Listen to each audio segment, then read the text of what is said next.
보겠습니다. 오늘 목요일부터죠. 7월 17일 누가복음 17장 1절부터네요. 그리고 주일날 17장 37절까지 아침밥 묵상 목요일부터 주일까지 강의하도록 하겠습니다. 설명해 드리겠습니다.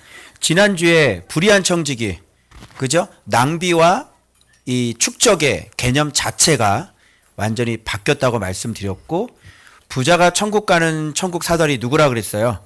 나사로가 부자에게 있어서는 천국을 가는 사다리다. 제가 그런 말씀 드렸고요. 오늘은 실족에 대한 이야기부터 시작이 되는데요. 그 다음에 나병 환자 이야기, 여기에서부터 그리고 하나님 나라, 그리고 하나님 나라의 두 얼굴, 이렇게 우리 한번 살펴보도록 하겠습니다. 자, 일단 이제 실족에 대한 말씀을 하시는데, 이게 실족 그러면 이제 실족에 대해서 이게 단어가 좀 뭔가 명확하게 좀 드러나야 되는데, 스칸달리조라고 하는 것은 여러 가지 의미가 있는데, 스스로가 실족하는 게 있고 또 다른 사람을 실족하는 게 두 가지를 생각하셔야 돼요. 바리새인들은 주로 다른 사람을 실족하게 만들고 그리고 스스로도 실족하는 사람들입니다.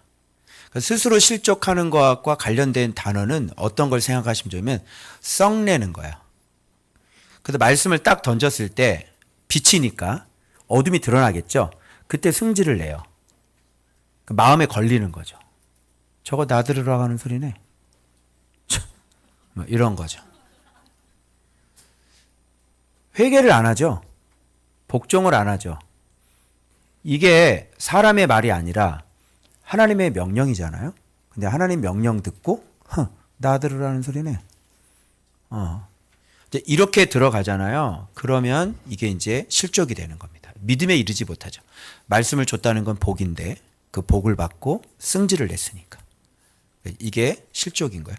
두 번째 실족은 뭐냐면 그 사람을 함정을 파서 넘어지게 하고 잘못된 길로 인도하고 옳은 길로 가지 못하게 하는 거죠. 의도적으로.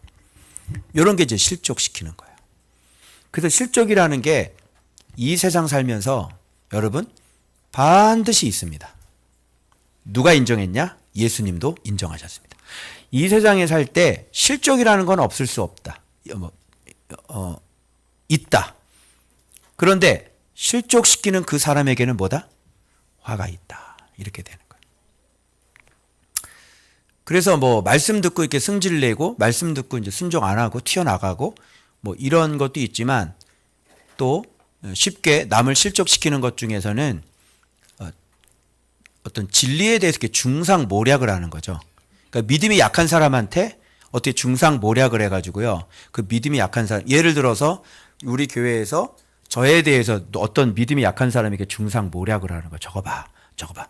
그래서 교회에서 나가게 만드는 그런 사람 있죠.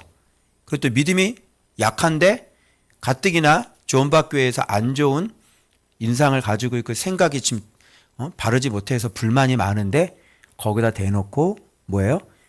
저에 대해서 중상모략을 하면 거봐 이러면서 그 사람은 이제 완전히 떨어져 나가게 하는, 이런 걸 뭐라 그래요? 이런 거를 그 한 영혼을 실족시킨 거죠.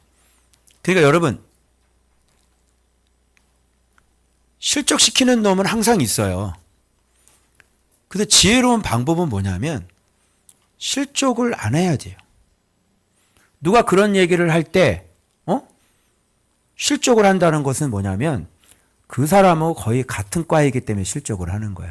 신천지를 넘어가는 것도 그 사람들이 과가 마음 자체가 그래요. 그런 걸 가지고 다 뭐예요? 기존 교회 욕하고 목회자들 욕하고 그 사람하고 마음이 딱 맞죠. 그래서 끌려 들어가는 거예요. 마음의 모양이 같은 거예요. 그래서 비판적인 사람에게 비판적인 얘기를 하면 덥석 물어버린 거죠. 그래서 핑계 댈 수가 없는 거예요, 사실은. 왜 이단에 넘어가요? 그게 그 사람이 뭘로 꾀했는데요? 그런 부정적인 얘기로 꾀했잖아요. 거기 넘어간 건 네 책임인 거지. 그래서 여러분 실족을 시켜도 당하면 안 되는 거잖아. 여러분 보이스 피싱은 있죠. 근데 피싱 당하면 돼야 안 돼요? 안 되는 거지. 어? 뭐 실족 당했다고 뭐 난 실족 당했어 위로받을 생각하지 마. 보이스 피싱 당한 거 네가 바보지고 네가 거기 네가 넘어간 거지고 누가 뭐 어떡하라고. 바보 네가 바보 아니야? 그죠? 그래서 여러분 실족하는 것도 진짜 화가 있지만 실족 당하는 것도 그렇게 떳떳한 일은 아니다. 알겠죠?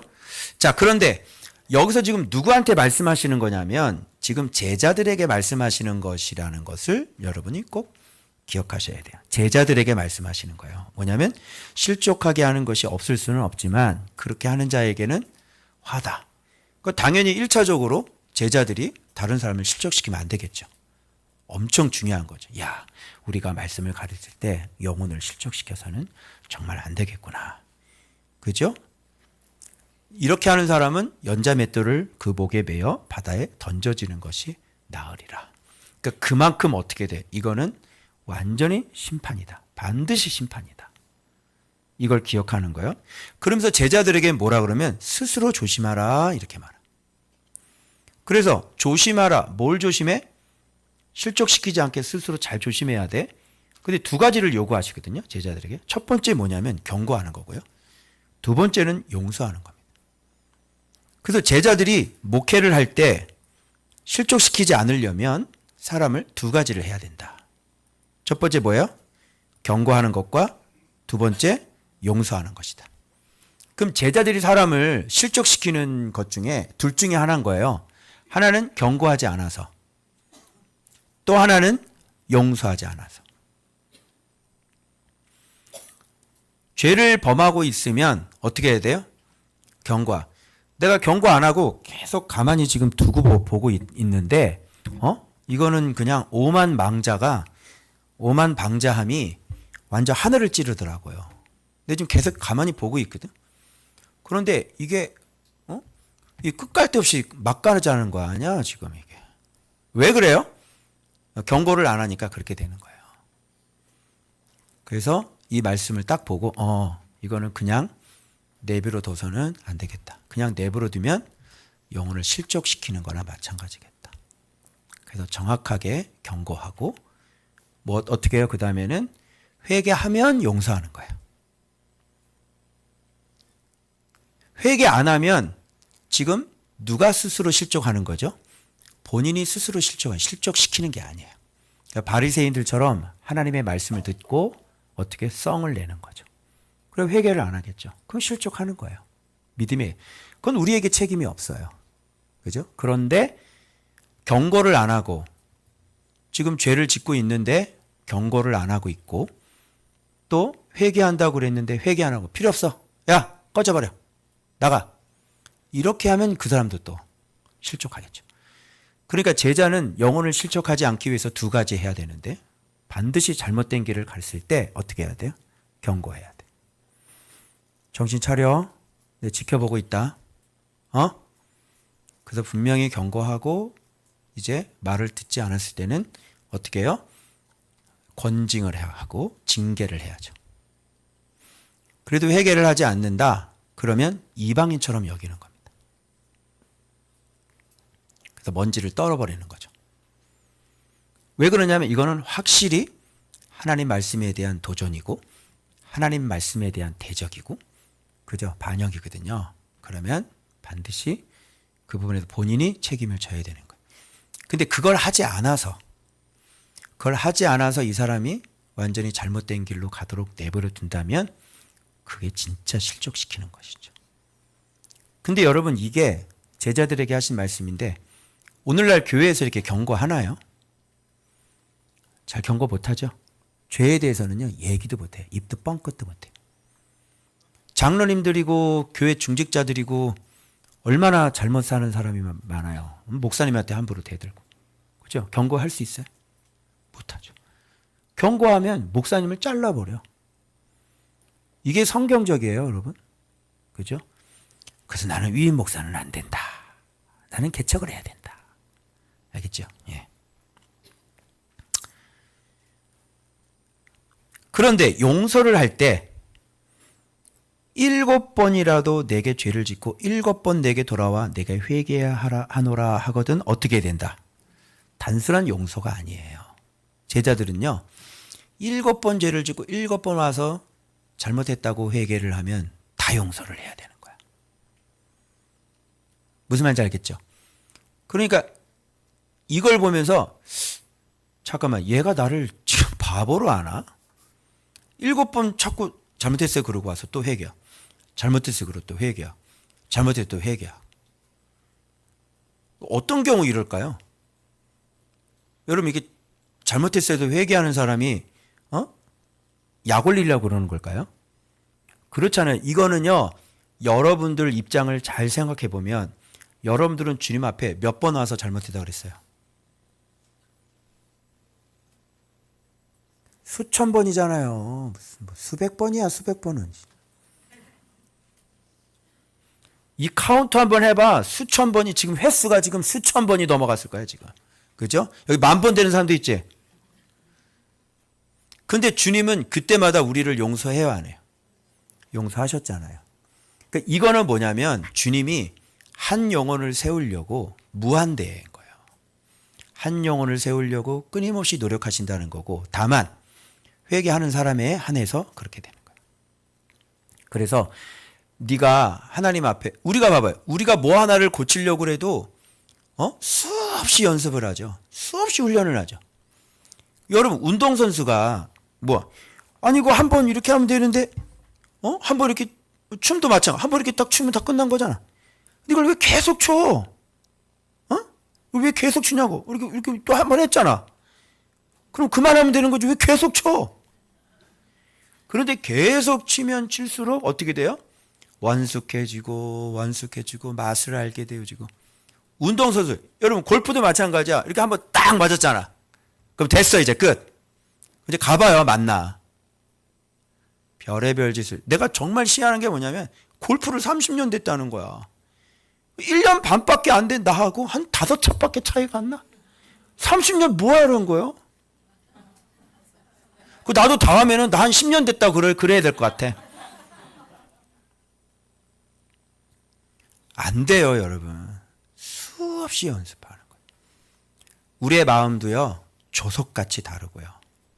오늘은 성령 충만해도 내일은 완전 밑바닥 찍는다니까.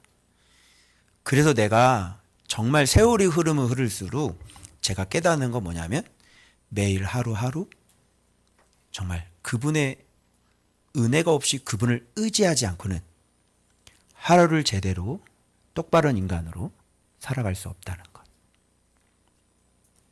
이거 하나 깨닫는 거예요. 그래서 주님은요, 언제든지 준비가, 네가 회개한다고 그러면 주님은 언제든지 용서하는 겁니다. 또 용서하고.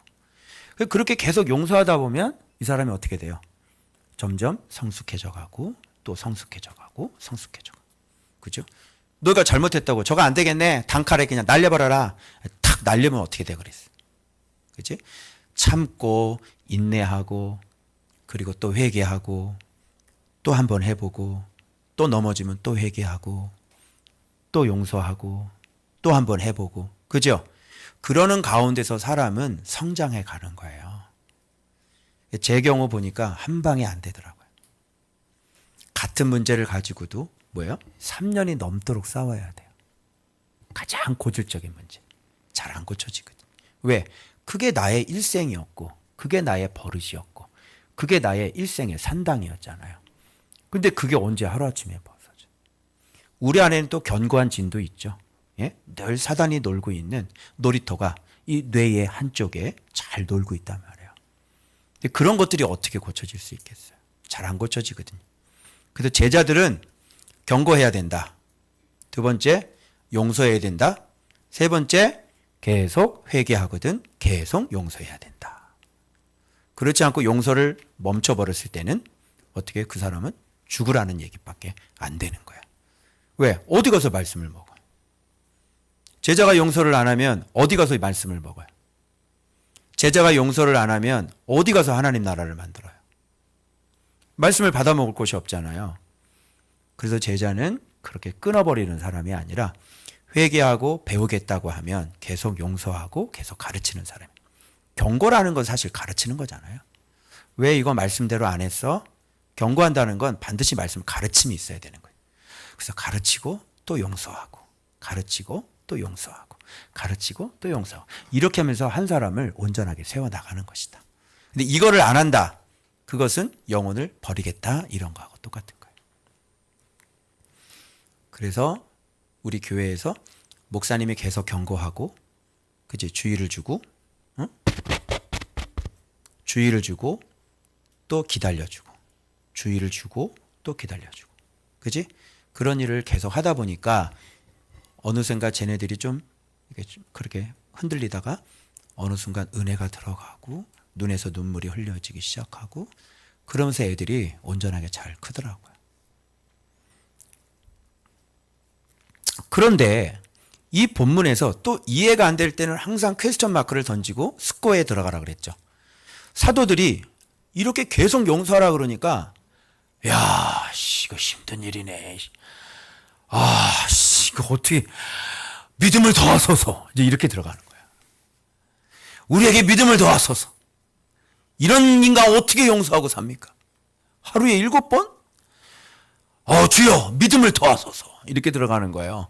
그러니까 믿음을 더하서 그러니까 주님이 뭐라 그래요? 야, 믿어라. 겨자씨 하나일 만한 믿음만 있다면 어떻게 이 뽕나무를 들어가지고 바다에다 심겨지라 하면 심겨지다. 그럼 무슨 뜻일까요 이게? 갑자기 여기서 겨자씨만한 믿음만 있다면 이게 여기 갑자기 튀어나오는 거예요. 그럼 이게 겨자씨가 뽕나무를 뽑아서 바다에 심는다는 의미가 나올 거 아니에요. 문맥상. 이 문맥상 뭐겠어요? 믿음을 도와서서 용서하라고요? 가시는 주여 믿음을 도와소서. 그리고 뽕나무 얘기가 나왔어. 겨자씨 얘기가 나왔어. 그럼 이게 무슨 뜻이에요? 어떻게 해석해야 돼요 이거는요? 야, 예수 그리스도가 누구냐? 예수의 이름으로 안 되는 게 없다. 즉 뭐에 대한 거예요? 뽕나무는 영혼에 대한 이야기인 거지. 야, 안 바뀔 사람 없어. 네가 예수의 이름을 알고 네가 예수의 이름을 가르치면 사람 절대로 바뀐다. 응? 그래서 제가 사람들 이렇게 오면서 가려봤잖아요. 저 인간이 가족이 될 만한 인간인가 아닌가. 새 가족이 와도 좀 걱정이 많아. 저거 분탕질하면 어떡하지.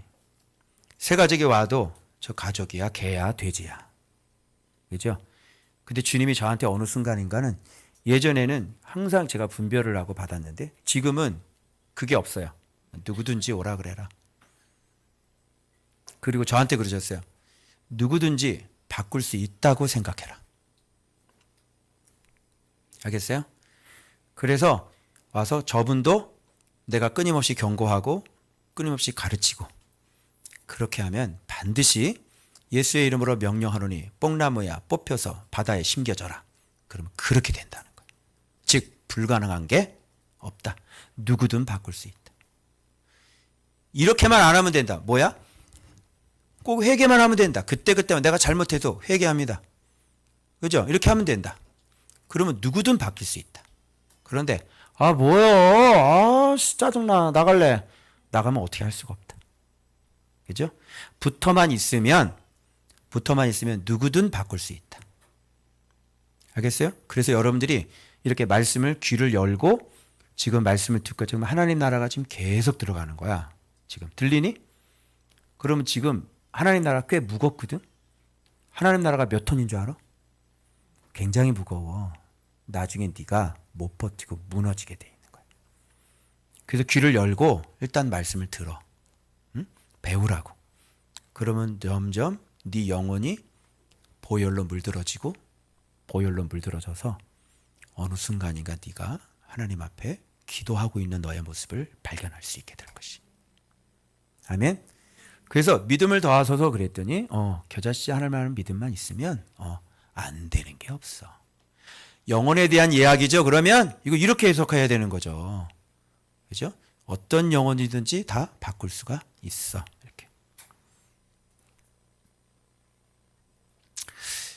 권사님, 그 사모님 있잖아요. 오늘 왜 안 왔어요? 누구 왔다고 그랬어요. 이제 그렇게 하면은 기도 못 받아. 그러니까 잘 얘기하시고 말씀 듣는 시간에 빠지지 말고 귀를 열고, 주일 오전 예배도 귀를 열고 일단은 말씀을 잘 들으셔야 돼. 그 목사님도 마찬가지예요. 아내 병 고치려면 와서 잘 말씀 듣고 그 말씀이 채워져야지 돼. 주님은 살리려고 불러주셨거든. 근데 말씀 듣는 자리에 없으면은 제가 기도를 해드릴 수가 없어요. 자, 봐봐요. 이 해석이 맞아요? 너희 중 누구에게 밭을 갈거나 양을 칠거나. 자, 이 얘기 나오죠? 그러면 이 뽕나무 얘기가 목양에 대한 얘기라는 것을 우리가 알 수 있죠. 그 다음에 뭐로 나왔냐면 이제 무익한 종에 대해서 얘기를 해요. 밭을 갈고 양을 치다가 밭에서 돌아왔어요. 그러면 주인이 뭐라 그러냐면 어이구 우리 종 수고했네, 좀 쉬어라. 그렇게 하지 않는다는 거예요. 야, 이렇게 늦게 왔어, 빨리 밥 차려, 배고파 죽겠네, 밥 차려, 이렇게 한다고. 이게 뭐야? 이게 종놈이에요. 응? 주님 밥 해야 되는데? 밥 해야 되는데? 그 열심히 옆에서 밥하고 옆에서 시중 들어야 돼요. 아유, 잘 먹었다. 그 설거지 안 해줘요. 네가 설거지하고 그 다음에 네가 거기 앉아서 먹어야 되는 거야. 이게 뭐예요? 이게 종이야. 이게 누구야? 이게 제자야. 응? 그래서 명령을 다 행한 후에 어떻게 해요? 저는 무익한 종입니다 라고 하라는 거야. 그럼 이게 지금 목양에 대한 거예요? 아니면 지금 기도에 대한 거예요? 목양에 대한 거죠. 그래서 이렇게 놀라운 일을 하고 영혼을 바꾸고 영혼을 멋지게 하나님 나라 사람으로 바꾸고 제자로 바꿔도 공치사를 너한테 돌려서는 안 되는 거예요. 이것이 다 뭐예요? 이렇게 경고하고 계속 용서하고. 얼마나 힘들겠어요. 그냥 확 그냥 저거 그냥 확 그냥 머리털 다 뽑아보고 싶은데 용서하라잖아. 얼마나 참 진짜 힘들겠어요. 얼마나 진짜 이 염소 같은 인간이 얼마나 많아요. 그런데 그걸 용서하고 말씀으로 그렇게 가르치고 또 참고 또 인내하고. 머리는 돌이죠. 마음은 완전히 그냥 철판 깔았죠. 얼굴은 철판 깔았죠. 말씀을 아무리 얘기도 못 알아듣죠. 그런데 끊임없이 또 양심은 있어 잘못됐습니다 하는 놈만 있으면 끊임없이 가르쳐서 정말 그 사람이 진짜 제자가 되면 어떻게 해요? 그때 뻐기지 말고 성역 이동복 목사 목회 성역 30주년 기념 이딴 짓 좀 하지 말고 뭐라 그래야 돼? 저는 무익한 종입니다. 아니 종이 하라고 한 거 한 거지. 당연히 한 거지. 뭘 잘했다고 그래. 그리고 사람 바꾸는 것도 네가 하는 거야. 사람 가르치는 것도 네 걸로 했어. 예수님 걸로 했지. 그리고 사람 변화되는 것도 네 힘으로 했어. 예수께서 그에게 은혜 주셔서 그를 바꿨지. 그죠? 너는 뭐 하면 돼? 그냥 경고하고 용서하고 말씀만 가르치면 되는 거야. 그래서 무익한 종이라고 해라. 그죠? 이게 완벽하게 지금 이 제자의 말씀 사역, 목양 사역에 대해서 얘기하는 거예요. 그래서 저는 이거를 무슨 사역이라고 이름 붙여주고 싶냐면 뽕나무를 바다에 심는 사역. 어렵다 안 어렵다? 어렵다. 뽕나무가 바다에 심겨지냐? 너 바다에 심어봐. 한번 바다에 심어봐. 뽕나무 바다에 심어봐. 그러니까 이 사역하는 말씀 사역하는 사람이 얼마나 힘든 사역을 하는지, 그죠? 뽕나무를 그냥 바다에 심겠다고 그냥 인내하고 참고 그냥 참고, 그죠? 그런 얼마나 힘든 사역인지를 알고, 그러나 불가능한 것은 없다는 것을 우리가 알아야 돼. 그래서 진짜 여기에 제자들에게 하시다가 갑자기 사도들이라는 말로 싹 바뀌어져요. 그죠? 그래서 제자들에게 말씀하셨는데 여기 5절부터는 사도들이 주께 여짜오되 우리에게 믿음을 더하소서 이렇게 얘기하잖아요. 그러니까 여기서 갑자기 사도가 나와요. 그러니까 사도는 어떤 사람이에요? 예수 그리스도의 이름을 갖고 있는 사람. 예수 그리스도의 이름을 갖고 있는 사람은 누구든 변화시킬 수 있다. 어떤 사람? 회개만 하는 사람이라면 누구든 바꿀 수 있다. 그래서 뽕나무를 바다에 심는 사람들은 사도들이다. 예수의 이름을 갖고 있는 사람이다. 바로 그런 목회다. 여러분, 우리는 다 뽕나무들입니다. 맞죠?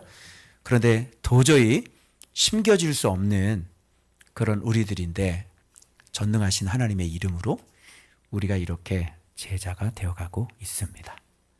이것은 전적인 하나님의 은혜인 줄로 믿습니다. 우리 모두는 다 오직 하나님께 은혜 받은 무익한 종들인 것을 믿습니다. 자, 그 다음 금요일.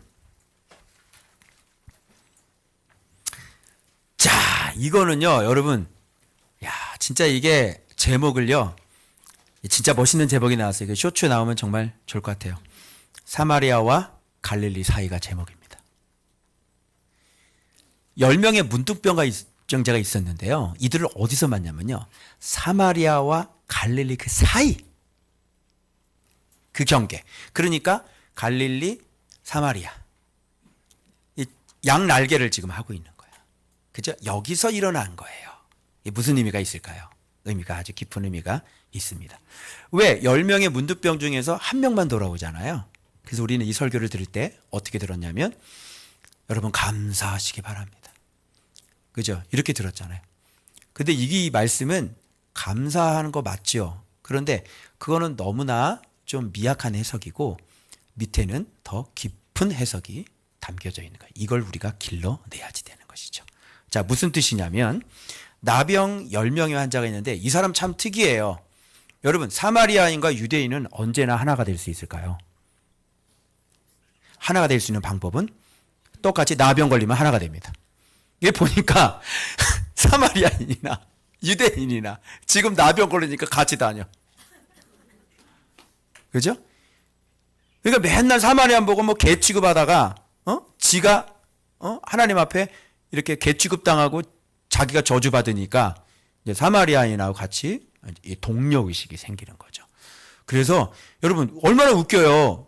유대인이 나병이 딱 걸렸는데 사마리안 나병 환자를 보고 어우 저 더러운 새끼 저거.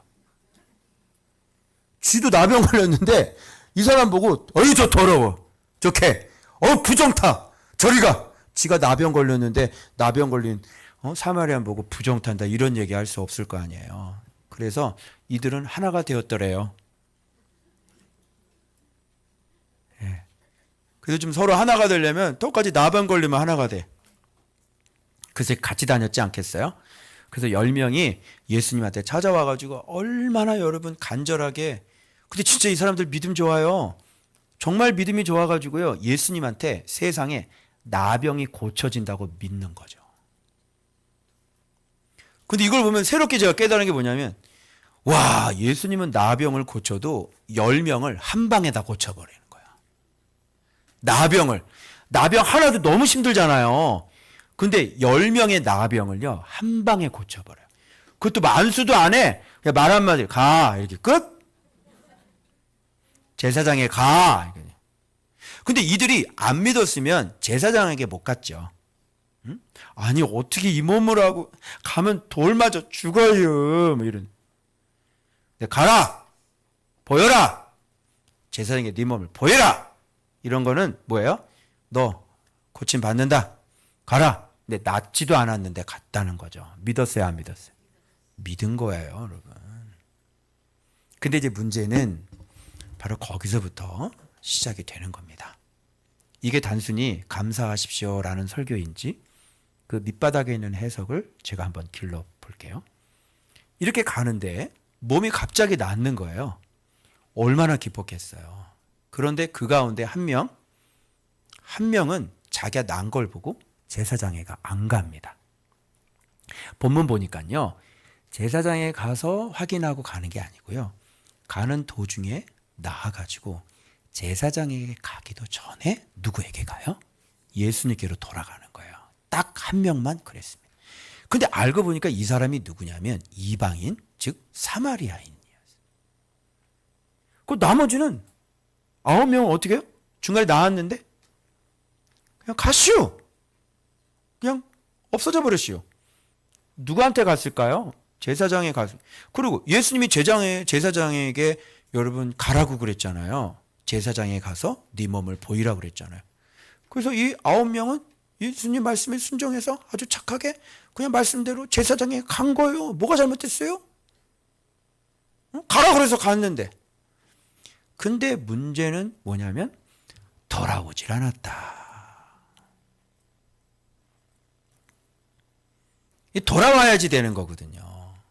돌아오질 않았어요. 그 하나님께 영광을 돌리지 않았다.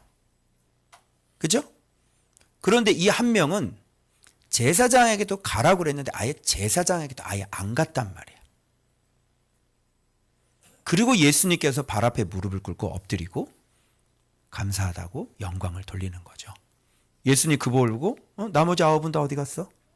그 얘기는 와야 된다는 소리죠.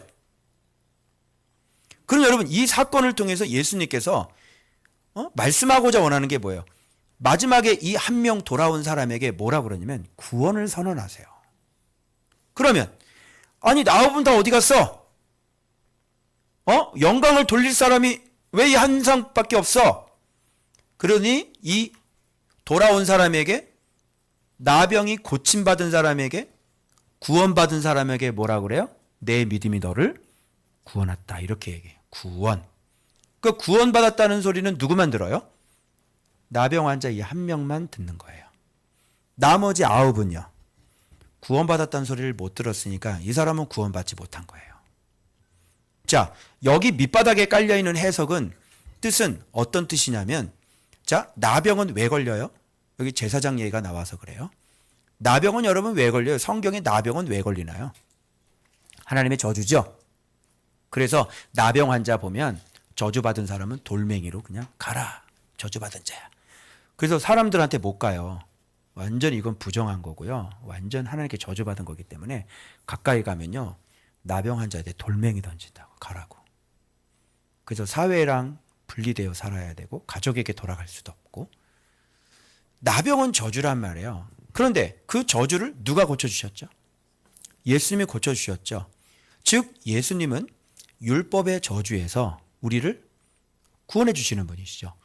여러분 율법의 저주는 뭐예요? 너 하나님 말씀대로 살지 않았지? 그래서 저주. 이게 율법이에요. 그래서 하나님 말씀대로 살지 않을 때는 어떤 벌을 받고 하나님께 말씀대로 살면 어떤 축복을 받는지가 이게 율법이라고. 그런데 우리들은 율법의 요구를 다 이룰 수 있는 사람은 이 세상에 존재하지 않아요. 못해요. 그죠? 그래서 어떻게 보면 우리는 다 문둥병자하고 똑같은 거예요. 율법의 저주를 받은 사람들이죠. 왜? 하나님 말씀대로 살았어요? 살았어요? 살았어요? 여러분의 삶을 비디오로 여기 돌려보세요. 저주예요? 아니에요? 저주죠? 여러분 기억을 안 하는 거지 기억 다 어릴 때부터 다 끄집어 올려봐요. 그러면 우리의 삶은 그냥 저주예요. 나병 환자나 마찬가지잖아요. 그런데 여기에서 우리를 건져주신 분이 예수님이라고요. 왜? 사람은 율법의 요구를 이룰 수가 없어요. 그래서 디카이오 신에 하나님의 의를 바로 전가받았다 우리는 이렇게 얘기를 해요. 신학적으로는. 그래서 예수 그리스도의 그 완벽한 순종으로 말미암아 그분의를 믿음으로 말미암아 그분의 완벽한 순종의 의가 어떻게 우리에게 전가되는 거죠. 그래서 그분의 의가 전가대가 되어서 우리는 의롭다함을 받게 되는 거고 날마다 그 의로우신 예수님께서 우리의 길이 되어주셔서 날마다 우리를 양육해서 그 의로운 길로 계속해서 이끌어 주셔서 우리를 구원하시는 거예요. 그런데 예수님이 오셔서 율법의 저주를 이들이 저주받은 것을 고쳐주셨다는 건 이들의 죄를 용서해 주셨다는 얘기인 거잖아요.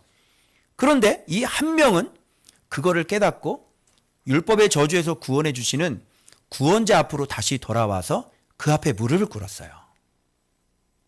제가 궁금해서 사마리아에도 제사장이 있었을까? 예수님이 사마리아인이 제사장한테 어떻게 가? 그러면 유대인 제사장에 가야 되는데 이거는 불가능한 건데? 그래서 다시 돌아왔나? 아니에요. 사마리아에도요 제사장들이 있었다고 그러더라고요. 그럼 사마리아에는 어느 제사장에 가야 돼요? 그 사마리아 쪽에 제사장을 가야 되는 거죠. 똑같이 갈 수 있었는데 사마리아는 안 간 거예요. 그러면 봐봐요. 왜 사마리아와 갈릴리 사이에서 이런 일이 벌어졌는지를 잘 생각해 보세요. 사마리아인은 제사장으로 가지 않고 예수께로 왔죠. 즉 율법의 저주에서 자기를 구원해 주신 예수님께로 돌아와서 예수 앞에 무릎을 꿇어요. 그죠? 그런데 나머지 9명은 율법의 저주에서 구원받아서 다시 어디로 돌아갔어요?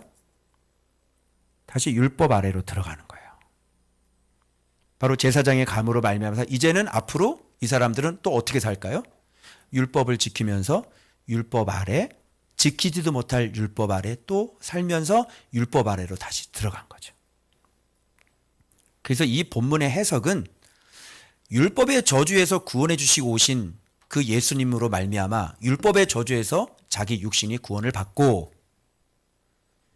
다시 율법의 저주 안으로 들어갔던 그 9명에 대한 이야기를 하시는 거고, 한 명 율법의 저주에서 진짜 구원해 주신 그 완벽하신 그 예수 그리스도께 다시 돌아와서 그분 앞에 무릎을 꿇었던 그 한 명에 대한 이야기를 하기를 원하시는 겁니다. 그래서 사마리아와 갈릴리 사이예요. 그래서 사마리아와 갈릴리 사이는 뭐예요? 구원을 선택한, 아니면 다시 율법으로 돌아갈 것이냐. 그래서 여러분, 이들의 믿음이 없다고 얘기할 수가 없는 게, 일단 믿고 갔기 때문에 자기 육신을 고쳤어요. 자, 여기서 중요한 내일 본문과 연결되는 포인트를 하나 말씀드립니다. 우리의 구원은 육신의 구원이 아니에요. 우리의 구원은, 하나님의 나라는 어디에 이루어져요? 우리 속에 이루어지는 거예요. 그런데 9명의 문둥병자는 하나님의 나라가 그 안에 이루어질 수가 없는, 무슨 구원만 받았어요? 육체적인 구원만 받았다는 얘기를 하는 거예요. 그래서 그 다음 본문 하나님 나라에 대한 이야기가 연결될 수밖에 없게 되는 것이죠. 여러분, 육신의 구원이 구원이에요? 물어볼게요. 여러분, 육신으로 나병이 고쳐지면 이 사람 구원 받는 거냐고. 아니죠. 구원 어떻게 받아요? 하나님의 나라가 내 안에 실제로 실현되셔야 우리는 데려감을 받는 거예요. 근데 이 사람들의 믿음은 어디까지? 육신의 병이 고쳐지는데 딱 거기까지의 믿음이에요. 그래서 여러분, 이 사람들은요 마이너스 200점이에요. 육신을 고침받고, 예수님께 육신을 고침받고 다시 어디로 돌아갔어? 율법 아래로 다시 돌아갔어. 그래서 마이너스 200점이라 그래요. 여러분, 육신을 고침 못 받을 수도 있죠. 그런데 내 안에 하나님 나라가 만들어졌어요. 그건 뭐예요? 100점이에요. 그래서 나사로는 이 세상에서 헌대를 긁고 있는 그런 사람이 있을지 모르지만 그는 아브라함의 품에 안겼기 때문에 그 사람은 100점입니다. 여러분, 마이너스 200점, 100점, 그런데 플러스 200점도 있겠죠. 뭐예요? 바로 사마리아 사람이 플러스 200점이에요. 육신도 구원받고 예수 앞에 무릎 꿇어서 어때요? 자기 영혼도 구원받고. 여러분은 몇 점 받길 원하세요? 굳이 100점 받을래요? 굳이? 저는 육신이 병들어도 좋습니다. 영혼만 구원받으면 됩니다. 뭐 까짓 거 뭐 좀 긁고 말지요? 왜? 굳이? 왜 그러니? 뭐 코 하나 떨어지면 어떻습니까? 뭐 그게 전부입니까? 이런 인간들이 있어요, 진짜. 뭐 그래도 괜찮습니다. 굳이? 왜? 하나님 나라는요, 육신도 구원하고요, 영혼도 구원하는 거예요. 여러분 다 200점짜리 되시길 바랍니다. 그런 게 어디 있어요? 하나님 나라인데 육신이 고침 못 받는 게 어디 있어요? 내 삶이 회복이 안 되는 게 어디 있어요? 예수 그리스도를 믿었는데 어떻게 내 삶이 회복이 안 돼요? 내 육신이 어떻게 고침을 안 받아요? 그런 건 하나님 나라가 아닌 거죠, 여러분. 그래서 복음 파티에서는 뭐야? 그냥 100점. 이제 이해되세요? 그래서 온갖 고난 다 경험해야 돼요, 복음 파티에서는. 병도 걸리시고요, 사기도 당하시고요, 재앙도 사고도 당하시고요. 그런데 말씀 파티에서는 이 땅에서 평안이에요. 고난은 딱 한 가지밖에 없어요. 예수 이름 때문에 수치당하고 모욕당하는 거. 아멘. 여러분 200점 성도 되시길 그리스도 이름으로 축원합니다. 그 다음 이제 하나님 나라 이제 얘기해야 되겠죠. 자, 여러분. 자, 이 본문 하나님 나라 바리새인들이 지금 하나님 나라가 어느 때 임하냐고. 그죠? 그리고 예수님은 제자들에게 묻지도 않았는데 제자들에게 말씀하실 때 바리새인들은 어느 때 임하냐 그랬더니 그 때를 안 가르쳐 주시더니 제자들에게는 뭐냐면 야, 때가 이를 거다 이런 또 얘기를 하시거든. 그죠? 그리고 마지막 십자가로 이렇게 마무리를 하시는 거예요. 이 말씀이. 자, 이게 말씀 드릴게요. 제가 이제 이게 이 궁금증이 생긴 게 어느 때 임합니까? 바리새인들 그랬더니 예수님께서 야, 하나님 나라는 분명히 여기 말씀하시죠. 볼 수 있게 임하는 게 아니야. 그리고 여기 있다, 여기, 저기 아니야. 그러니까 장소 아니죠. 볼 수 있는 것도 아니죠. 그죠? 어떤 장소, 여기저기라고 하는 건 there. 그죠? 바로 거기 아니라는 거예요. 하나님 나라는. 그래서 여기서 뭐라고 얘기하냐면 너희 아니라고 얘기해. 그래서 마샬이라는 신학자는 꽤 유명한 사람인데 이 마샬이라는 신학자도 이게 이 아니라는 개념이 그냥 이 바리새인들 이 안 이게 아니라는 거예요. 그냥 among you in the midst 뭐 이렇게 얘기를 해요. 자, 그래서 제가 이제 이 해석을 이 부분을 어떻게 하는지 제가 물어봤거든요.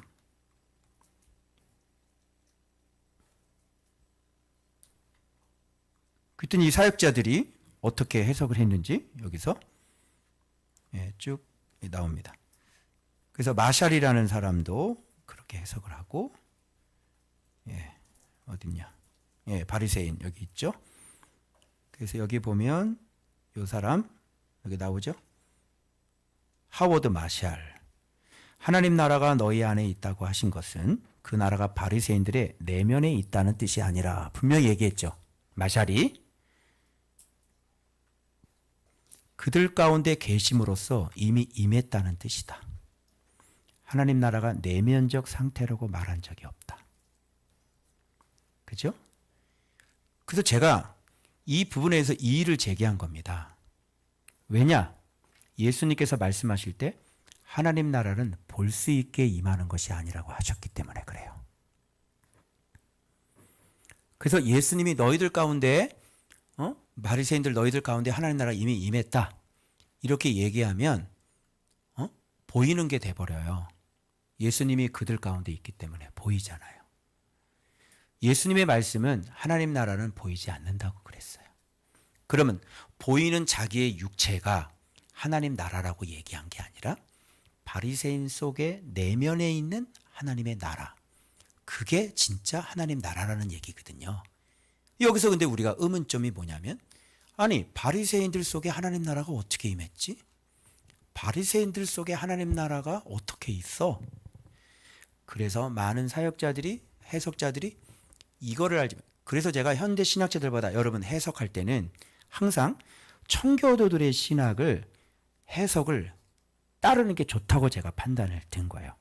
청교도들 같은 경우는요. 매튜엘리 같은 경우는 자, 하나님 나라는 외적으로 관철되는 것이 아니라 예수 그리스도의 임재와 통치가 실제로 드러나는 것이다.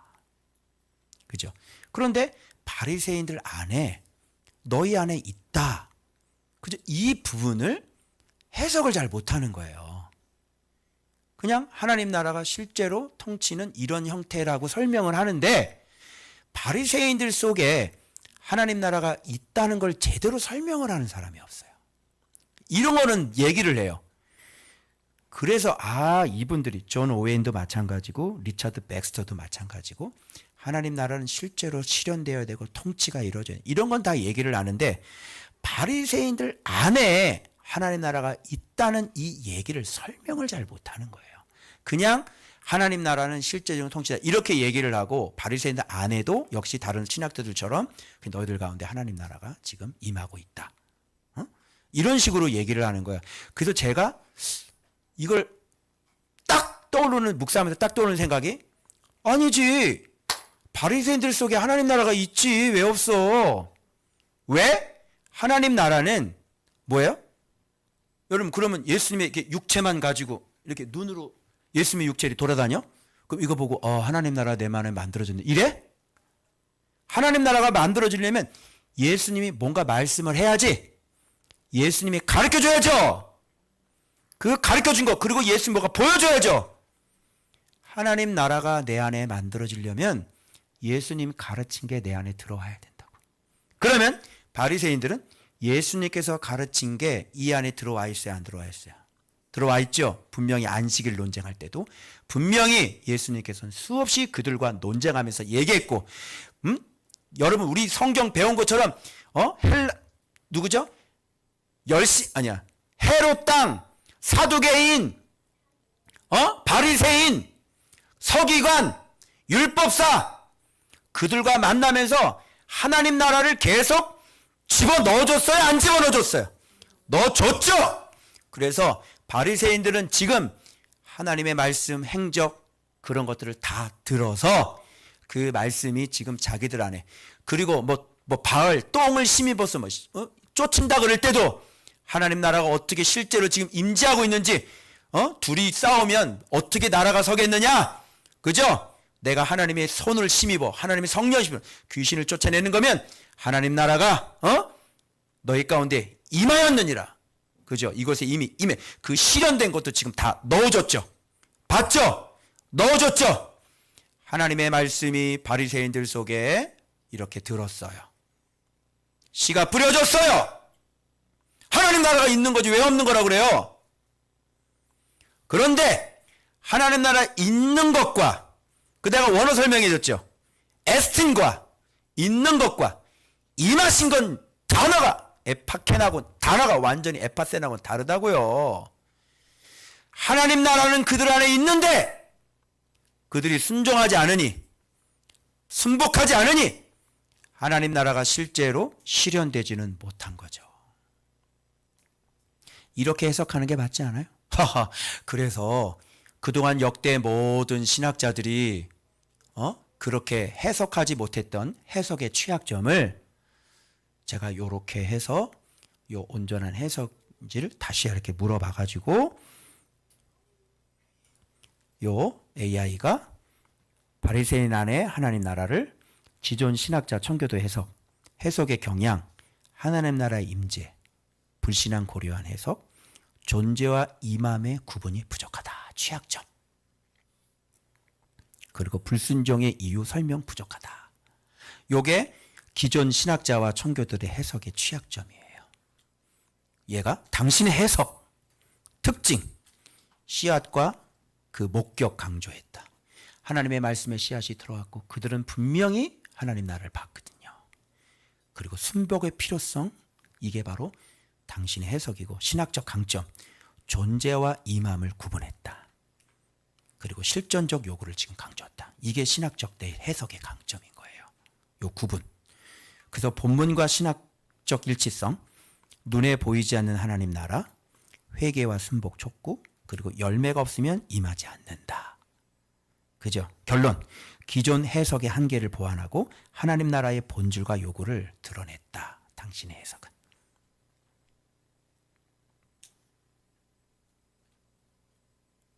얼굴 표정이 왜 그러십니까, 여러분?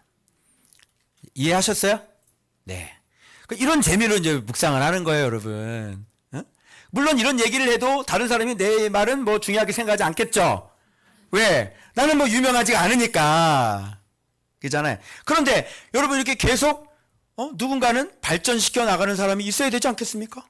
그죠? 그리고 나는 이게 어떻게 달리는지 기존 신학자들의 해석과 제 해석 이렇게 했으면 인정하실 건 인정하셔야죠. 그잖아요? 그래서 한 건 올린 거잖아요. 참 재밌어요. 그래서 이제 주님의 재림의 날을 오실 때도 여러분 이제 재림에 꽂히시는데 저는 이제 데려감을 당하고 그 재림 있잖아요. 재림에 꽂히지 않을 거예요. 왜 그러냐면 지금 문맥상 따라가고 있기 때문에. 그래서 차근차근 말씀을 잘 해석해서 오면 다른 사람들은 다 재림으로 꽂히지만 저는 하나님 나라로 꽂힐 거예요. 그거를 제가 또 이제 설명해 드리도록 하겠습니다. 자, 그래서 이 가다가 깨끗하게 받은 사람은 다시 여기 보세요. 예수의 발 아래 엎드려 감사하니. 그럼 물어볼게요. 이게 지금 여러분 감사해야 됩니다라는 설교입니까? 아니죠?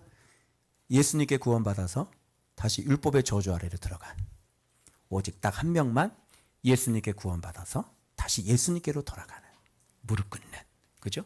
여러분 여기서 고침받고 여기서 고침받고 죽을 병 여기서 고침받고 다시 원래 자기 교회로 돌아가. 왜 나한테 왜 왔어? 나한테 왜 고침받았어? 희한하죠? 여기서 고침받고 무슨 수로 하나님 나라 만들겠다고. 여러분 고칠 수 있다는 건 은사로 고친 게 아니잖아요. 저는 예수 이름을 가르치는 곳이고 하나님 나라를 만들어주는 곳이잖아요. 근데 여기 와서 저주를 받아서 여기 와서 고침받고 어떻게? 다시 지교회로 돌아가. 그럼 무슨 수로 하나님 나라를 만들 건데? 수가 있어요. 수가. 무슨 수로? 무슨 수로? 예수로.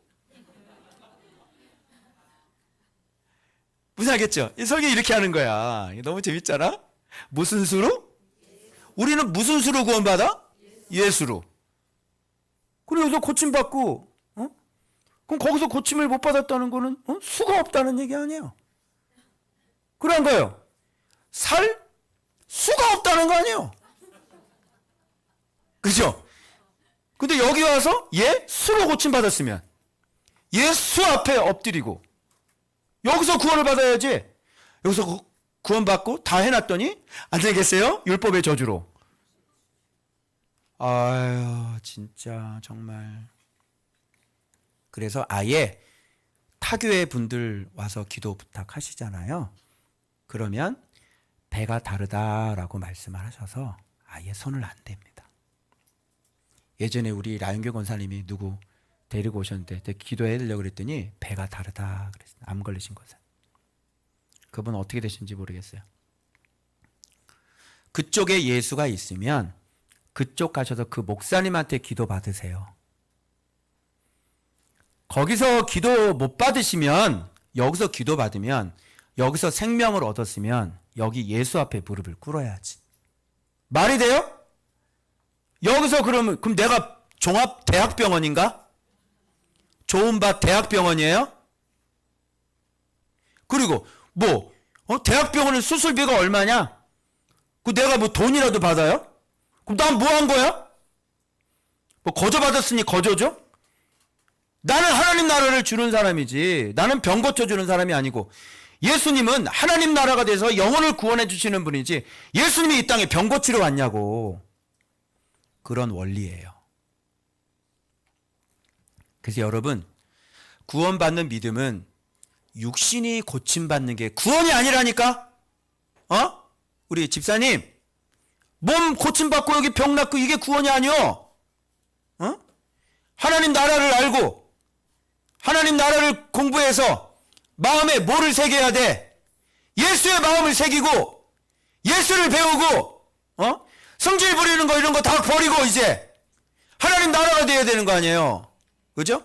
살려놨더니 그냥 계속 불평불만하고 또 승질 내고 육신에 구원받는다고 구원받는 건 줄 알아요? 마음이 바뀌고 영혼이 바뀌고 성질머리가 바뀌고 사람의 언어가 바뀌고 태도가 바뀌고 엄마가 엄마로서 노릇을 똑바로 하고 자식이 자식으로서 노력을 똑바로 해야지. 다 죽어가는 사람 살려놨더니 또다시 불평하고 불만하고 신경질 부리면 되겠어요? 그럼 진짜 데려가요. 육신이 죽는 건 말도 아니에요. 육신이 죽는 건 그냥 죽으면 돼.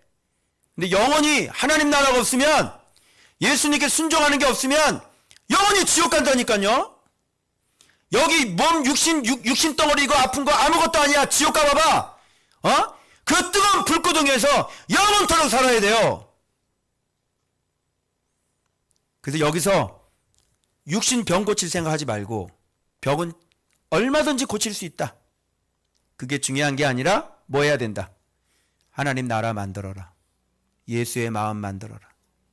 착하고 좋은 마음 만들어라. 옥토로 만들어라. 아멘. 그거 안 하면요 지옥 가는 거요. 여기가 무슨 뭐 병 고치는 데예요? 사람 영혼 구원받게 하나님 나라 가르치는 데지. 지금 제가 신유 집회 같은 거 하면요 사람 얼마나 많이 오겠어요. 내가 어제 묵상글 그 앞에 옛날에 봐봐 옛날에 암 9군데 퍼진 분 자꾸 이런 얘기 하는지 모르겠네. 9군데 5군데죠 퍼진 분. 그분 메르스가 딱 터져가지고 9번 항암 치료를 했는데 8번 항암 치료째 때 암이 그대로 남아있는 거예요. 다 5군데 다. 이제 8번째 치료를 받으러 삼성제일병원 알죠? 을주로에 있는 거. 이제 거기 가서 이제 예약을 잡으려는데 메르스가 그 병원 터져가지고 그 병원 폐쇄된 적 있어요 없어요? 뉴스 검색해봐요. 폐쇄돼가지고 그 항암 치료를 못 받아요. 그래서 동생 권유를 받아서 나한테 기도받는데 5번 기도받고 다 나았어요 깨끗하게. 그런데 세상에 가족들이 왜 이렇게 이동보 목사님 얘기하냐고. 이동 목사님 너무 의지하면 안 된다고 그래가지고 말씀 배우는 밴드에서 탈퇴하고 나가버리더라고요. 여러분 여기서 고쳐준 이유는 말씀 배우라고 그랬지 무슨 누구 나를 의지하라고 그랬어. 누가. 나는 예수를 가르쳐주는 사람인데 그러더니 나를 의지하면 안 된다고 막 가족들이 그랬다고 탈퇴를 해버렸어. 그 뒤에 잘은 모르겠지만 들려오는 소식이 다시 뇌에 종양이 생겨버렸어요. 뭐 하는 짓입니까 그게. 그런 사람들 많습니다 여러분. 한두 명이 아니야. 떠오르는 게 지금 한두 명이 아니야. 병 고치는 게 뭐가 구원이에요 여러분. 예수를 알고 마음속에 하나님 나라 만드는 게 그게 구원인 거지. 아멘이에요? 그래서 구원 받으라고요. 그래서 이 육신 고침 받고 예수님 앞에 돌아와서 딱 무릎 꿇은 그 사람만 구원이다. 근데 무리들은 다 병만 고치려고 그래. 그죠? 다 육신적으로 병만 고치고 표적 보고 쫓아다니고. 하나님 나라는 눈으로 보이는 게 아니에요. 말씀이 좋아야 되고 말씀이 깨달아져야 되고 그 말씀을 내 마음에 담아야 되고 예수님의 걸어가는 길을 똑같이 우리가 걸어가야 돼. 그걸 잘 사는 거라고 제가 말씀드렸죠. 자, 이렇게 하나님 나라가 이렇게 보이지 않게 만들어지는 겁니다. 자, 그러면 주일 본문의 이 말씀은 무슨 말씀일까요? 이제 하나님 나라, 보이지 않는 하나님 나라에 대해서 잠깐만! 이거 엄청 중요한 거. 자, 이렇게 말씀하시고 때 얘기 안 했잖아요. 야, 때가 온다. 제자들에게는요, 제자는 때를 물어보지 않았어요. 바리새인들은 언제 때 물어봤는데 제자들은 때를 물어보지 않아. 근데 제자들에게 갑자기 또 얘기하는데, 야, 때가 이른다. 인자의 날이 온다. 때가 온다. 그런데 그때 사람들이 여기 있다. 저기 있다. 너희는 절대로 가지 말아라. 마지막 인자의 날 때는 이쪽 저쪽이 아니라 번쩍 비칩니다. 여기 저기 아니다. 이쪽 번쩍 저쪽 비칩니다. 그래서 인자의 날 하루를 보려고 해도 못 볼 것이다.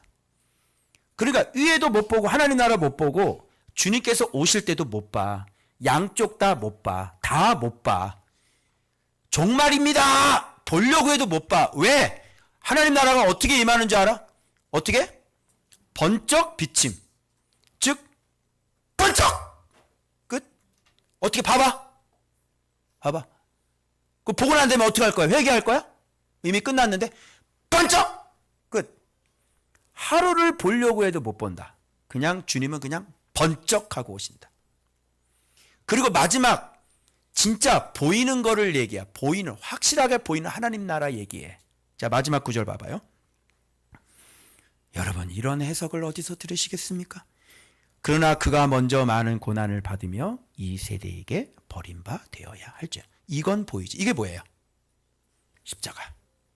그죠? 이건 보여. 하나님 나라 안 보인다. 너희 안에 있다. 그죠? 그때도 하루를 못 본다. 번쩍 임한다. 근데 보이는 거 있다. 사람들에게 버림받으니까 이건 보이잖아. 그죠? 그래서 제가 이걸 보고 얼마나 참 이 무릎을 쳤는지, 아, 그래서 십자가구나. 그래서 높이 달려야 되는구나. 왜? 보여야 하니까. 십자가는 다 봐. 하나님 나라는 다 보여줘. 십자가에 달리신 주님은 다 보여줘. 킹 오브 킹 다 봐. 그죠? 예수님께서 십자가에 달려드는 건 모든 사람이 다 봐. 예수님이 그래서 성탄절도 있고요. 그리고 고난 부활절도 있어요. 그래서 사람 여자들은요. 다 십자가 메고 다니니까요. 십자가 달고 다니는 건 많은 사람들이 다 보라는 거야. 하나님 나라야. 이렇게. 그리고 십자가 메고 다니면서 다 보여줘. 자, 하나님 나라. 봤지? 예수께서 너를 위해서 죽으셨어. 예수께서 어떤 길 가셨니? 이렇게 십자가 지고 가셨거든. 이 다른 목적이 뭐야? 십자가 목걸이. 나도 이렇게 살 거야. 나도 이렇게 예수님처럼 살 거야. 나도 이렇게 죽을 거야. 나도 죽음의 길 걸어갈 거야. 나도 사랑하는 길 걸어갈 거야. 나도 명령에 순종하는 길 걸어갈 거야. 나 이렇게 살 거야. 이거야. 십자가 목걸이 어디 있어요? 이거 봐. 그렇게 살기 싫으니까 안 메고 다니지 요즘에는. 무슨 여기다 막 보석 매달고 달리고 막 이런 세속적인 여자들 같으니라. 십자가는 다 본다. 온 세계가 다 십자가는 본다. 그치 좀 봐라. 그래서 높이 매달리는 거야. 다. 하나님 나라가 뭐예요? 십자가. 십자가가 뭐예요? 내 뜻대로 마옵시고 아버지 원대로 되길 원하나이다. 자기 부인, 자기 십자가. 응? 희생, 사랑, 예? 그리고 거룩. 오직 여호와의 말씀대로. 바로 그 길 때문에 내가 구원받았으니 하나님 나라가 십자가죠. 그래서 바울은 뭘 자랑해? 헬라인은 지혜를, 유대인은 표적을 구하나 우리는 십자가에 못 박히신 예수 그리스도를 자랑한다. 그게 하나님 나라다. 그것만이 구원이다. 예수께서 다 보여주셨어. 이렇게 살아야 돼. 본. 그리스도께서 본을 보여주신 걸 바울은 그대로 본받았지. 그래서 그의 죽으심을 본받아. 그죠? 바울이 얘기하는 표대를 향하여 가는 겁니다. 그것만이 우리를 구원해 주시는 하나님의 나라다. 명백히 보여주셨는데 하나님 나라의 임재는 그럼 뭐예요? 다 십자가 알아. 다 하나님 나라를 다 가지고 있어. 그럼 하나님 나라가 실제로 임재를 하려면 그 십자가의 길을 진짜 걸어가는 사람들에게는 하나님 나라가 실제가 되겠죠. 오케이? 그런데 하나님 나라는 있는데 하나님 나라는 임하지 않으셨죠. 오늘날 교회가 십자가를 매달아 놓고 있는데 자기 마음대로 멋대로 살죠. 하나님 나라는 다 가지고 있는데, 예수는 다 가지고 있는데, 성경은 다 가지고 있는데, 십자가에 대한 지식은 다 가지고 있는데 아무도 순종을 하지 않죠. 그러니 하나님 나라가 임하신 게 아니라 하나님 나라를 누릴 수가 없고 성령을 누릴 수 없으니 교회 안에는 경건의 모양만 있고 경건의 능력은 없게 된 것이다. 하나님 나라 누리고 싶으세요? 죽으세요. 하나님 나라 진짜 경험하고 싶으세요? 하나님 나라에서 살고 싶으세요? 죽으세요. 말씀대로 사세요. 주님이 걸어가신 대로 걸어가세요.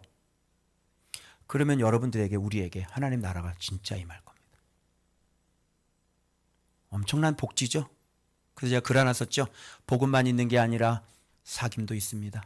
사귐만 있는 게 아니라 누림도 있습니다. 누림만 있는 게 아니라 표대도 있습니다. 이게 바로 하나님의 나라의 확장이에요. 또 포스터 봤어요. 다시 복음이래. 다시 복음으로. 주제가 먼저 캠프 주제가 다시 복음으로. 환장하는 거예요.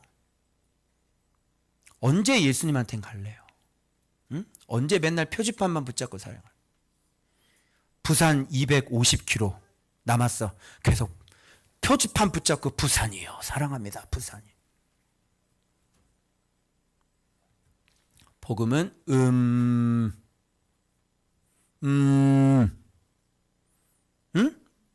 복음은 예수님은 실체. 그래서 여러분 꼭 하나님 나라가 되시길 바랍니다. 아멘. 그 다음 마지막 주일 말씀 봐봐요. 노아가 방주에 들어가던 날까지, 자 봐봐요. 이렇게 하나님 나라를 보여주시고, 이렇게 하나님 나라가 눈에 안 보이고, 그러나 분명히 하나님 나라를 그들에게 가르쳤고 했는데, 노아가 방주에 들어간 날까지, 뉘앙스가 어때요? 이거 뉘앙스 어떻게 해석해야 돼요? 어떻게 노아가 방주에 들어가는 날까지 120년 동안 그렇게 먹고 처먹고 그렇게만 하고 이 땅에 일만 하고 사냐?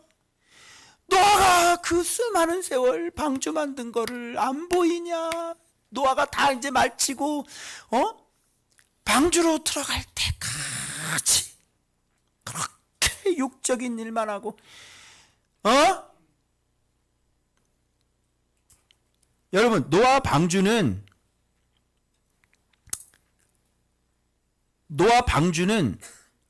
왜 산꼭대기에다가 만들었을까요? 왜 만들었을까요? 다 뭐 하라고? 다 보라고. 아멘이에요? 그럼 모든 사람들이 다 봤겠어요? 안 봤겠어요? 봤죠? 내가 이거 글 써놓은 거 어디다가 올려놨는데 이게 어디다가 내가 저장해놨나 모르겠네. 짧은 걸 여기 있다. 최근에 이거 아닌데. 그렇다가 그 노아 방주에 대한 그 짧은 걸 제가 한번 썼는데 그것이 다시 뜨더라고요. 이거 못 찾겠네.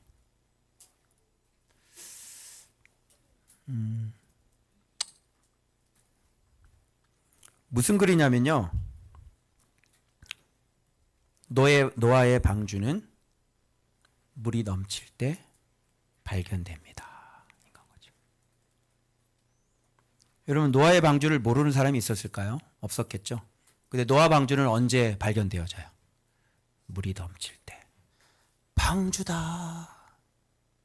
물이 넘칠 때 저쪽이 구원이었구나. 그동안 뭐 했어? 자, 본문 봅시다. 노아와 사람들 비교해주고 있습니다. 노아는 방주 만들죠. 사람들은 어때요? 먹고 마시고 장가들고 시집가고. 뭐가 나서? 홍수가 나서 그들을 다 멸망시켰다. 지금 우리나라 지금 물 잠겨가지고요. 지금 하우스 지금 다 잠겼대요. 홍수가 나가지고. 롯의 때와 같으리니. 자, 사람들이 봐봐요. 하는 일이 뭔지 봐봐요. 먹고 마시고 사고 팔고 심고 집 짓더니 롯이 나가던 날에 불과 유황이 비오듯 하여 그들을 멸망시켰다.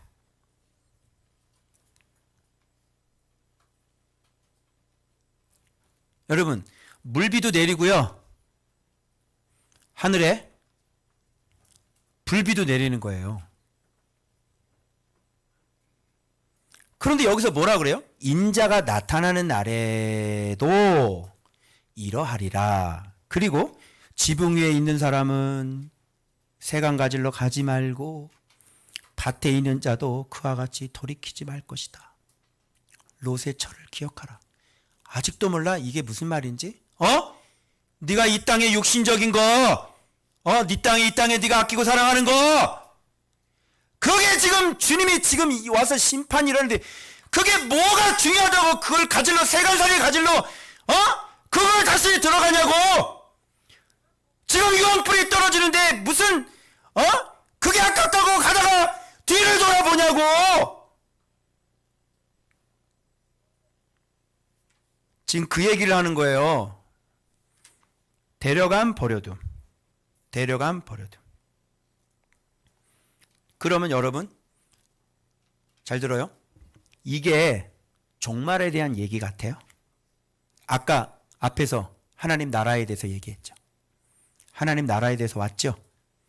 그럼 지금 이런 일이 왜 일어나는 거예요? 뭐 때문에 일어나는 거예요? 하나님 나라를 거부했기 때문에. 하나님 나라를 안 받아들였기 때문에.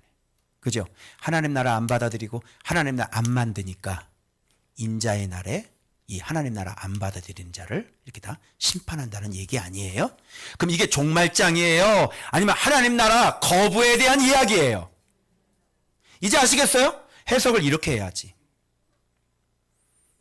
종말장 얘기하면 뭐고 재림 얘기하면 뭐해? 아니 재림이 뭐가 중요해? 데려감을 받는 게 중요하지. 데려감을 받으려면 뭐를 받아들여야 돼? 하나님 나라를 받아들여서 말씀에 나를 꺾고 나를 순종하고 말씀 배워야지. 맨날 주님 재림하십니다. 재림하십니다. 그 얘기하면 뭐 할 거야? 그럼 재림이 일어나서 왜 데려가고 버려두고 왜 인자의 날 때 왜 이렇게 예루살렘은 작살이 나냔 말이야. 그래서 예루살렘의 멸망과 주님이 오실 때 데려감과 데려가지 않고 버려두는 이야기를 같이 섞어놓은 이야기는 종말에 대한 이야기를 풀려고 하는 것이 아니라 사람들이 먹고 마시고 장가들고 맨날 이 땅에서 돈 버는 일에 열심히 하여 하나님의 나라의 일을 게을리해서 그들은 다 멸망한다는 얘기를 하는 거지. 이제 아시겠어요? 그래서 예루살렘의 멸망과 그리고 전국적인 그 재림에 대한 얘기를 같이 붙여놓으신 거는 그래서 이거를 해석하려니까 막 꼬이고 도대체 이게 언제 일어나는 거야? 막 이런 거 물어보고 이렇게 꼬인 거예요. 그걸 보지 말고 앞에서 차근차근 오면 하나님 나라가 보이지 않는 하나님 나라, 이미 너희에게 주신 하나님 나라를 너희가 순복하지 않고 순종하지 않아서 결국 예루살렘도 어떻게 된 거예요? 예루살렘도 목자를 받아들이지 않고 말씀을 받아들이지 않고 거부하고 다시 율법 아래로 들어갔으니까. 여전히 예수께서 오셨는데 이놈의 바리새인들이 야 동물제사 스탑! 예수님 모셔놓고 일주일 동안 대부흥회 합니다. 예수 부흥 말씀 잔치, 6월절 폐지, 안식일 폐지, 가장 유명한 강사 예수 그리스도를 모시고 부흥회를 합니다. 했다면 예루살렘은 망가지지 않고 보존될 수 있었겠죠. 예수께서 그거 아니라고 참 성전이 오셔서 이게 하나님 나라고 이게 성전이라고 성전에서 그렇게 가르쳤는데 결국은 예수님을 거부하고 예수님을 잡아 죽였잖아요. 즉 하나님 나라 거부. 그런 예루살렘 어떻게 해야 돼? 망가지는 거죠. 그러면 하나님 나라에 두 얼굴이 있네요. 예수님에겐 두 얼굴이 있네요. 뭐예요? 하나는 구원이고 하나는 심판입니다.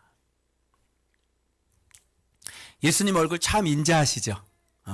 그런 분이 진짜 무서운 거예요. 사람이 웃을 때 잘 들어, 얘기 들어? 응? 사람이 좋은 말로 할 때 잘 들어? 응? 아주 화 안 내시고 이렇게 인자하시게 이렇게 얘기하는 사람 참 무서운 거 알아요? 그죠?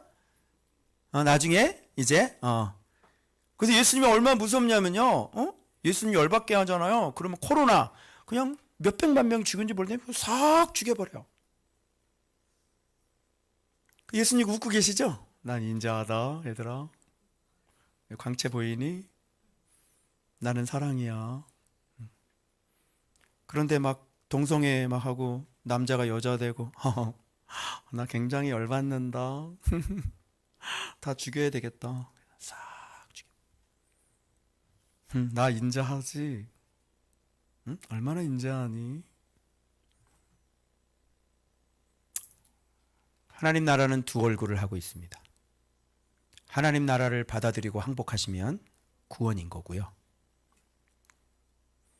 그러나 하나님 나라 거부하고 받아들이지 않으시면 멸망이에요. 이 땅에 살면서 뭐 하셔야 돼요? 먹고 마시고 장사하고 집 짓고 사고 팔고 그거 하셔야 돼요. 주님 오시기 전까지 뭐 하셔야 돼요? 말씀 잘 배워서 내 안에 하나님 나라 만들어야 되겠죠? 이 땅에서 50만 원짜리 월세방 살면 어때? 내 안에 하나님 나라 만들어져. 이 땅에서 50만 원짜리 월세방 살면 어때? 부부가 관계가 좋은데? 그죠? 어차피 그 폭우 내리면 그냥 다 잠길 걸. 길 가다가도 그냥 그 도로 이게 무너져서 어떤 사람은 죽더라. 돈 많이 모아놓으면 뭐예요, 여러분? 그게 나를 구원해 줄 수 있어요, 여러분? 그래서 여러분, 하나님 나라 잘 만들어서 예수님 말씀대로 잘 살아서 이 땅에 살면서 썩어질 것에 마음 두지 말고 서로 알콩달콩 사랑하면서 살고, 그죠?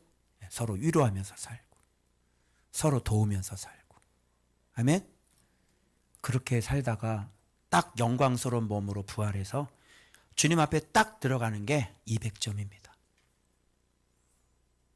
아멘? 정신 똑바로 차리시고 쓸데없는 것에 목숨 걸지 마시고.